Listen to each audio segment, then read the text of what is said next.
নমস্কার, দেখছেন আরসিটিভি সংবাদ। আমার শহর রায়গঞ্জ নিয়ে আপনাদের সঙ্গে আমি রিজু। প্রথমে যে খবরের দিকে চোখ রাখবো, পরিবেশের ভারসাম্য রক্ষা করতে বেশি করে গাছ লাগানোর বার্তা দিচ্ছে সরকার। তখন অনুমতি ছাড়াই স্কুল চত্বর থেকে বেশ কয়েকটি বহুমূল্য গাছ কেটে ফেলার অভিযোগ উঠল খোদ গ্রাম পঞ্চায়েত সদস্যের প্রতিনিধির বিরুদ্ধে। শুক্রবার এই ঘটনা তুমুল উত্তেজনা ছড়িয়ে পড়ে এলাকায়। ঘটনাটি ঘটেছে রায়গঞ্জ শহরের সোহারই প্রাথমিক বিদ্যালয়। শুক্রবার সকাল থেকে এখানে গাছ কাটা কাজ শুরু হয়। স্থানীয় গ্রাম পঞ্চায়েত সদস্যের প্রতিনিধি নারায়ণ শর্মার নির্দেশে শ্রমিকরা কয়েকটি জিগা এবং করই গাছ কেটে ফেলেন। এর জন্য স্কুল কিংবা বন বিভাগে কোনো রকম অনুমতি নেওয়া হয়নি বলে অভিযোগ। এদিকে ঘটনার কথা চাউর হতেই ঘটনাস্থলে হাজির হয় স্থানীয় বাসিন্দারা। স্থানীয় বাসিন্দা জিতেন মুর্মু বলেছেন, 4টি গাছ কাটা হয়েছে, তাও আবার অনুমতি ছাড়াই। সরকারি প্রতিষ্ঠানে এইভাবে গাছ কাটা একেবারে অনৈতিক। প্রশাসন বিষয়টিকে দেখুক। বিষয়টা তো যেটা শুনলাম আর কি, জানা গেল যে মানে স্কুল কর্তৃপক্ষের অর্ডার ছাড়া, ঊর্ধ্বতন কর্তৃপক্ষের অর্ডার ছাড়া গাছগুলো কাটা হয়েছে। তো গাছগুলো 3টা না 4টে আছে, 2টো জিগে গাছ আর একটা হচ্ছে ওই সিরিজ গাছ আর একটা কড়ই গাছ আছে। না, এটা তো ব্যাপারটা হচ্ছে এখানে হচ্ছে এটা হচ্ছে সরকারি একটা প্রতিষ্ঠান। হ্যাঁ, সরকারি প্রতিষ্ঠানে আমরা যতদূর জানি যে কোনো কিছু কাজ করতে গেলে সরকারের ঊর্ধ্বতন কর্তৃপক্ষের একটা অনুমোদন দরকার। হ্যাঁ, অনুমোদন ছাড়া কোনো কিছু করা যায় না। তো এখানে যেটা জানা যাচ্ছে যে মৌখিকভাবে কথা হয়েছে, গাছ কাটার ব্যাপার নিয়ে, তো না ডাল কাটার ব্যাপার নেই, জঙ্গল টঙ্গল পরিষ্কার করার ব্যাপার নেই। কিন্তু এখানে দেখছি যে জঙ্গল আর ডাল পরিষ্কার করতে গিয়ে গাছের গোড়াটাও কাটা পড়ে গেছে। তো এটা তো অনৈতিক, এটা তো ভালো চোখে দেখছি না আর কি। অন্যদিকে স্কুলের ভারপ্রাপ্ত প্রধান শিক্ষিকা অদিতি সরকার বলেন, গাছ কাটার ব্যাপারে তার কিছু জানা ছিল না, তার কোনো অনুমতি নেওয়া হয়নি। খবর পেয়ে তিনি স্কুলে এসে দেখেন ঘটনাটি। বিষয়টি পুরোপুরি বেআইনি, তিনি ঊর্ধ্বতন কর্তৃপক্ষকে জানাবেন বলে জানিয়েছেন। না, আমি একদম কিছু জানতাম না। কি শুনলেন এখানে এসে, কি দেখলেন? না, আমাকে সকালে ফোন করেছিল, বলছে যে গাছ বলে কেটে নেওয়া হয়েছে। তো মানে আমার কলিগদেরকে কেউ ফোন করে জানিয়েছে, সেটার জন্য এই জন্য স্কুলে আসলাম আর কি। যে কি করবেন এখন? আমি বুঝতে পারছি না, হ্যাঁ? জানা নেই তো আমার এই নিয়মগুলো। শুনলাম যে এইভাবে বলে কাটা যায় না। আপনি স্কুলের টিএসসি টিচার হিসেবে, কিন্তু গাছ কাটার এই ব্যাপারটা আমার জানা নেই। তো এই নিয়ম কানুনগুলো জানেন? না না না উদ্বোধন করতে জানিয়েছেন? না, আমি তো আজকেই জানলাম। আজকে তো জানলাম মাত্র। তাহলে কবে জানাবেন? আজকেই জানাতে হবে।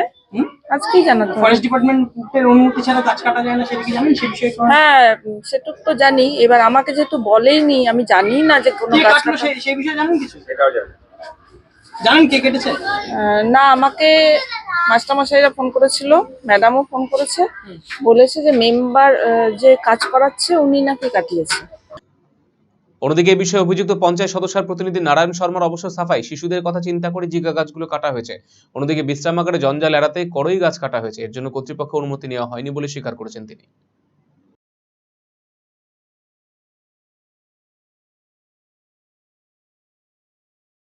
মানে স্কুলের অনুমতি ছাড়া কোনো কিছুই হয় না, ঠিক আছে। এবার দিদিমণি মাস্টাররা ছিল, আর গাছ তেমন কিছু না, 2টো জিগা গাছ ছিল এখানে, ঠিক আছে। জিগা গাছগুলোতে ছ্যাঙ্গা ট্যাঙ্গাগুলো হতো, যার জন্যই বলা হলো যে বাচ্চাগুলো খেলাধুলা করে আর জিগা গাছের ছ্যাঙ্গা ট্যাঙ্গাগুলো বাচ্চাগুলোর উপর পড়ে, সেই জন্য ছোট ছোট 2টো জিগা গাছ ছিল, সেই 2টো জিগা গাছই খালি কাটা হয়েছে। সেখানে দেখা যাচ্ছে, আমরা ছবিতে দেখতে পাচ্ছি 3টে মোটা বড় বড় গাছ, সেগুলো কেটে দেওয়া হয়েছে। 3টে, এই যে জিগা গাছগুলো একটু মোটাই ছিল, আপনি একটা জিগা গাছ একটু মোটা ছিল আর একটা পাতলাই ছিল। একটা করই গাছ, কড়ই গাছটা আমাদের বিশ্রাম ঘরের এখানে ছিল, এটা মিডিয়া হলো বিশ্রাম ঘরটাতে জঙ্গল করে দিয়েছিল, ছোট্ট একটা কড়ই গাছ ছিল, সেই কড়ই গাছটাকে বলতে গেলে কেটে দেওয়া হলো যে ওইখানে আরো 10টা গাছ আমরা লাগাবো। মানে বিশ্রাম ঘরের লোক দাঁড়াতে পারছিল না, এর আগে মিডিয়াও হয়েছিল। হ্যাঁ, কোনো পারমিশন নিয়েছে? ছোট কাজ ছিল তাই কাউকে বলা হয়নি, ঠিক আছে। স্কুল কর্তৃপক্ষ আপনাদের হ্যাঁ জানে, স্কুল, হ্যাঁ জানে, মানে না কথা হয়েছে ও স্কুল কর্তৃপক্ষের সাথে, ওরা জানে। না না না, সেরকম কিছু নেই, মানে সবাই জানে। এখন প্রশাসনের ব্যাপারে কি ব্যবস্থা গ্রহণ করে সেটাই দেখার। এক গৃহবধূ ঝুলন্ত মৃতদেহ উদ্ধারকে কেন্দ্র করে ব্যাপক চাঞ্চল্য ছড়াল উত্তর দিনাজপুর ইটাহারে। শুক্রবার ঘটনাটি ঘটেছে ইটাহার ব্লকের সুরুন 1 নম্বর অঞ্চলে বাজিতপুর গ্রামে। জানা গেছে মৃত গৃহবধূর নাম বিলকিস খাতুন।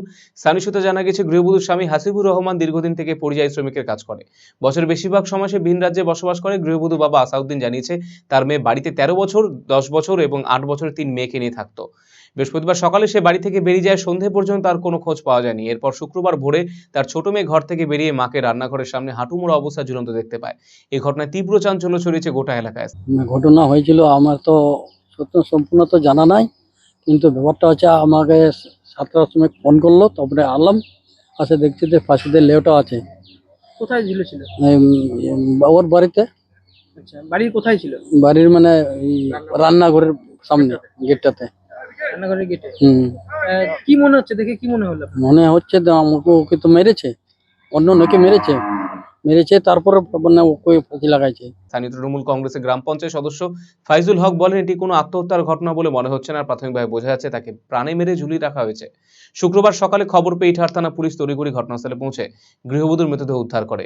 রায়গঞ্জ মেডিকেল কলেজ হাসপাতালে ময়নাতদন্তের জন্য গৃহবধূর দেহ পাঠানো হয়। এটি কোনো খুন নাকি আত্মহত্যার ঘটনা তা খতিয়ে দেখছে পুলিশ।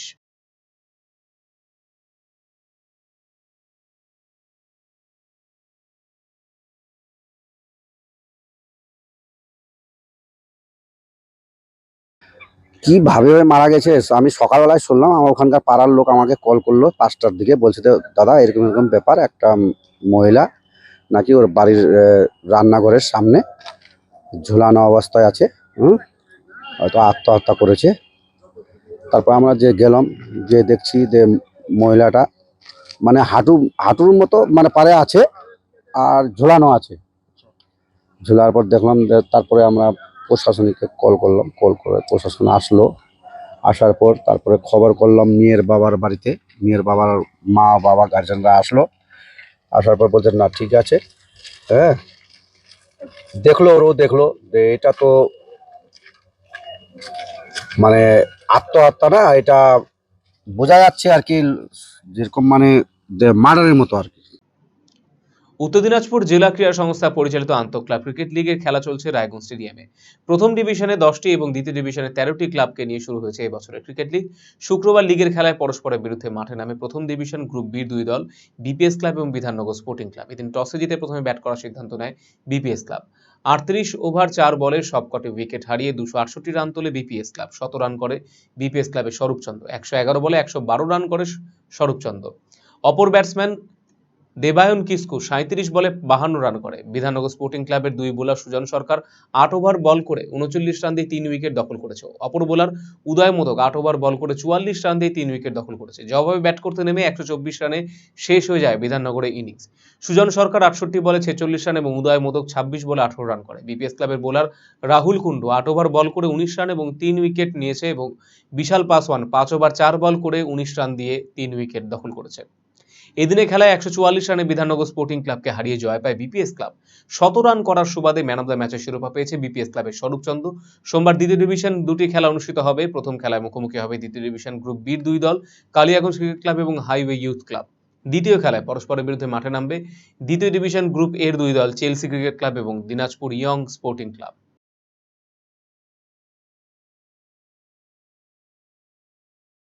আমার শহর রায়গঞ্জে এখনকার মতো এই পর্যন্ত। অন্যান্য সমস্ত খবরের জন্য চোখ রাখুন আরসিটিভি সংবাদে। নমস্কার।